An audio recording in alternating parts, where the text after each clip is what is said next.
প্রায় 3.5 মাস ধরে লুকোচুরি। জয় কামদার, শান্তনু সিনহা বিশ্বাসের পর এবার ইডির হাতে বন্দি সোনা পাপ্পু।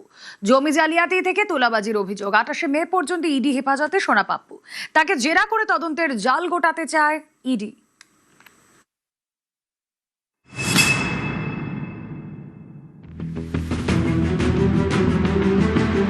ইডির হাতে সোনা।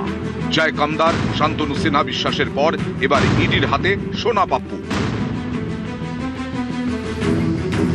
জমি জালিয়াতি ও তোলাবাজির অভিযোগে সোমবার বিশ্বজিৎ পোদ্দার ওরফে সোনা পাপ্পুকে গ্রেফতার ইডির।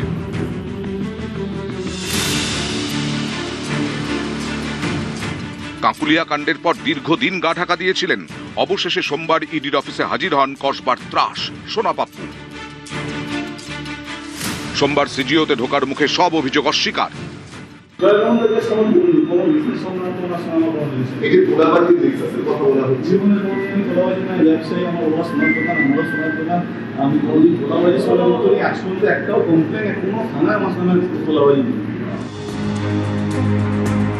তবে শেষ রক্ষা হয়নি। দীর্ঘ 10 ঘন্টার ম্যারাথন জিজ্ঞাসাবাদের পর সোনা পাপ্পুকে গ্রেফতার করে ইডি। তার বিরুদ্ধে তোলাবাজি, এলাকা দখল, বেআইনি নির্মাণ থেকে গুন্ডাগিরির অভিযোগ রয়েছে। মঙ্গলবার সকালে বিধাননগর মহকুমা হাসপাতালে সোনা পাপ্পুর ডাক্তারি পরীক্ষা হয়। জিজ্ঞাসাবাদের আগে সোমবার নিজেকে নির্দোষ দাবি করলেও গ্রেফতার হতেই চুপ। মঙ্গলবার সংবাদ মাধ্যমের একাধিক প্রশ্নের সামনে রা কাটেননি সোনা পাপ্পু। তাকে দেখে চোর চোর স্লোগানও দেয় জনতা।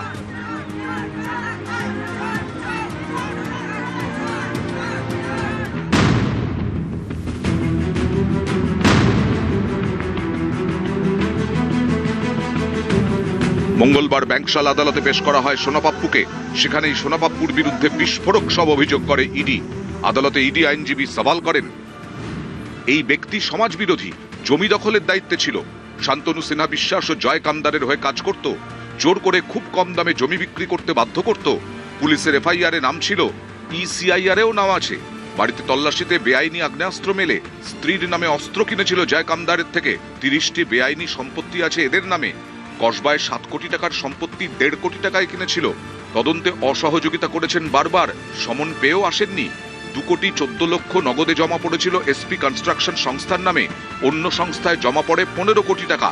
স্ত্রীর নামে থাকা সংস্থায় জমা পড়ে 6 কোটি। এটা 3P কেস, পুলিশ, প্রমোটার, পারসিকিউটর অর্থাৎ নির্যাতনকারী। ইডির অভিযোগের বিরোধিতা করেন সোনা পাপ্পুর আইনজীবী। পাল্টা সওয়ালে তিনি বলেন, ইডি যে 4টি মামলার তদন্ত করছে তার একটিতেও হিসেব বহির্ভূত আয়ের অভিযোগ নেই। তল্লাশিতে পাওয়া আগ্নেয়াস্ত্রর বৈধ লাইসেন্স আছে। প্রতিষ্ঠিত ব্যবসায়ী, বাবার সময় থেকে ব্যবসা। শুধু নিজের ব্যবসা বাড়িয়েছেন, প্রমোটিং ব্যবসায় নেমেছেন। আদালতে জানান সোনা পাপ্পুর আইনজীবী, এই মামলায় যে গ্রাউন্ড অফ অ্যারেস্ট দিয়েছিল তাতে কোনো প্রেডিকেট অফেন্স মেড আউট হয়নি এবং প্রসিড অফ ক্রাইমের জন্য যে এলিমেন্টসগুলো লাগে ইডি কেসে পিএমএলএতে সেগুলো এখনো পর্যন্ত কোনো যোগসাজশ করতে পারিনি। তা আমাদের তরফ থেকে ছিল যে আমাদের এগেনস্টে যে অ্যালিগেশন আছে সেই অ্যালিগেশনগুলো বেসলেস।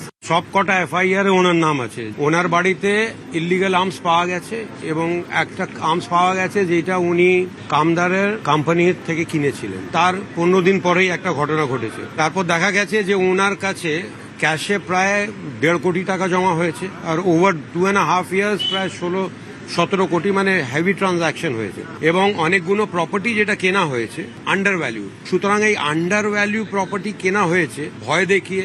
এটা পুরো একটা ট্রায়াঙ্গুলার নেক্সাস আমরা বলছি। সোনা পাপ্পুর মতো অনেক লোক ঘুরে বেড়াচ্ছে যারা টিএমসির সম্পদ ছিল, মানুষের কষ্টের কারণ ছিল। তাদেরকে অনেক গুরুত্ব দিয়েছে, পার্টি দিয়েছে, আপনারাও দিয়েছেন। এরকম হাজার হাজার আছে যারা এই সমাজে বাংলাকে একদিন পিছিয়ে নিয়ে যাচ্ছিল। আইন আছে, সবার বিচার হবে। আমি তো পাবলিককে বলবো, যদি কোনো ঘটনা ঘটে থাকে আপনার সঙ্গে আপনি কমপ্লেন করুন, তার সুবিচার পাবেন। জয় কামদার, শান্তনু সিনহা বিশ্বাস, সোনা পাপ্পুর এই নেক্সাসে আরো কে জড়িয়ে? কতদূর বিস্তৃত এই চক্র? পিছনে বড় মাথা কারা? সোনা পাপ্পুকে হেফাজতে নিয়ে সেই সব প্রশ্নেরই উত্তর খুঁজছে ইডি। নিউজ 18 বাংলা।